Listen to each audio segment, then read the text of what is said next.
রাজ্য সরকারি কর্মচারীদের জন্য বোনাস বাড়িয়ে দিল রাজ্য সরকার। রাজ্য সরকারি কর্মচারীদের ঈদের আগে বোনাসের টাকা বাড়িয়ে দিল রাজ্য সরকার। পশ্চিমবঙ্গ রাজ্য সরকারি কর্মচারীদের বোনাস নিয়ে এই মুহূর্তের সবথেকে বড় খবর। বর্ধিত বোনাসের টাকা পাবেন ঈদ আর দুর্গাপুজোর আগেই। ডিএর আগেই রাজ্য সরকারি কর্মীদের অ্যাডহক বোনাস দেওয়ার ঘোষণা করল পশ্চিমবঙ্গ রাজ্য সরকার। এবার অ্যাডহক বোনাসের টাকা পারল বিপুল পরিমাণে। তো রাজ্য সরকারি কর্মচারীদের অ্যাডহক বোনাস নিয়ে এই মুহূর্তে সবথেকে বড় একটি খবর, সেই খবরটি এই ভিডিওতে শেয়ার করতে চলেছি। অবশ্যই ভিডিওটি শেষ পর্যন্ত দেখার চেষ্টা করবেন এবং ভিডিওটি যদি ভালো লাগে অবশ্যই ভিডিওটিতে লাইক করবেন, ইনফরমেশনটি শেয়ার করবেন এবং চ্যানেল নতুন হয়ে থাকলে অবশ্যই চ্যানেলটিকে সাবস্ক্রাইব করে পাশের নোটিফিকেশন বেলটি প্রেস করে রাখবেন পরবর্তী রাজ্য সরকারি কর্মচারীদের গুরুত্বপূর্ণ খবরের আপডেট সবার আগে পেতে। হাতে মহার্ঘ ভাতা বা ডিএ পাওয়ার আগেই রাজ্য সরকারি কর্মীদের জন্য সুখবর দিল নবান্ন। মমতা বন্দ্যোপাধ্যায় সরকার রাজ্য সরকারি কর্মীদের জন্য অ্যাডহক বোনাস ঘোষণা করছেন। রাজ্য সরকারি কর্মীদের জন্য সুখবর। হাতে মহার্ঘ ভাতা বা ডিএ পাওয়ার আগেই রাজ্য সরকারি কর্মচারীদের জন্য সুখবর দিল পশ্চিমবঙ্গ রাজ্য সরকার। সরাসরি নবান্ন থেকে একটি বিজ্ঞপ্তি জারি করে জানানো হয়েছে রাজ্য সরকারি কর্মচারীদের অ্যাডহক বোনাসের কথা এবং এটি বৃদ্ধির ঘোষণা। বিজ্ঞপ্তি অনুযায়ী যেসব রাজ্য সরকারি কর্মীদের বেতন মাসে 44,000 টাকার মধ্যে, তারাই চলতি অর্থবর্ষে এই বোনাস পাবেন। বিজ্ঞপ্তি অনুযায়ী যারা 44,000 টাকার বেশি বেতন পান তারা এই বোনাসের আওতায় পড়বেন না।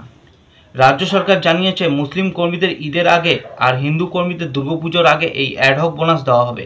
বোনাস পাবেন অবসরপ্রাপ্ত সরকারি কর্মীরাও। বিজ্ঞপ্তি অনুযায়ী যাদের মাসিক বেতন 44,000 টাকা তারা বোনাস হিসেবে পাবেন 6,800 টাকা। 2019 সালে পশ্চিমবঙ্গের চাকরি নীতি মেনে এই বোনাস দেওয়া হয়। 2025 সালের 31শে মার্চের মধ্যে যারা 44,000-এর গণ্ডি পেরিয়ে যাবেন তাদেরও এই বোনাস দেওয়া হবে। 2024-25 অর্থবর্ষে যেসব সরকারি কর্মীরা টানা 6 মাস কাজ করেছেন তারাই এই অ্যাডহক বোনাসের দাবিদার। তবে অবশ্যই তাদের মাসিক বেতন 44,000 টাকার মধ্যে হতে হবে। যে অস্থায়ী কর্মীরা 2024-25 অর্থবর্ষে 120 দিন কাজ করেছেন তারাও এই বোনাসের দাবিদার বলে জানানো হয়েছে বিজ্ঞপ্তিতে। পেনশনভোগীদের জন্য 2024 সালের 30শে সেপ্টেম্বরের আগে যারা অবসর নিয়েছেন তারা এই বোনাস পাবেন। যারা 2024 সালের 30শে সেপ্টেম্বর থেকে 2025 সালের 1 সেপ্টেম্বরের মধ্যে অবসর নিয়েছেন বা নেবেন তারাও বোনাস পাবেন। পেনশনভোগীরা মৃত্যু হলে পরিবার পাবে এই বোনাস।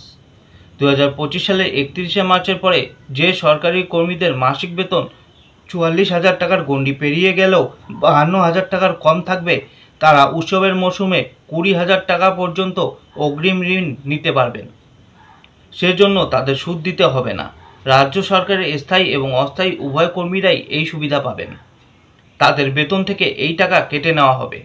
তো রাজ্য সরকারি কর্মচারীদের অ্যাডহক বোনাস নিয়ে এই মুহূর্তের একটি বড় খবর, সেটি এই ভিডিওতে শেয়ার করলাম। ভিডিওটি যদি ভালো লেগে থাকে অবশ্যই ভিডিওটিতে লাইক করবেন, ইনফরমেশনটি সকলের সাথে শেয়ার করে দেবেন এবং চ্যানেল নতুন হয়ে থাকলে অবশ্যই চ্যানেলটিকে সাবস্ক্রাইব করে পাশে নোটিফিকেশন বেলটি প্রেস করে রাখবেন। এখনকার মতো খবর এই পর্যন্তই। ধন্যবাদ।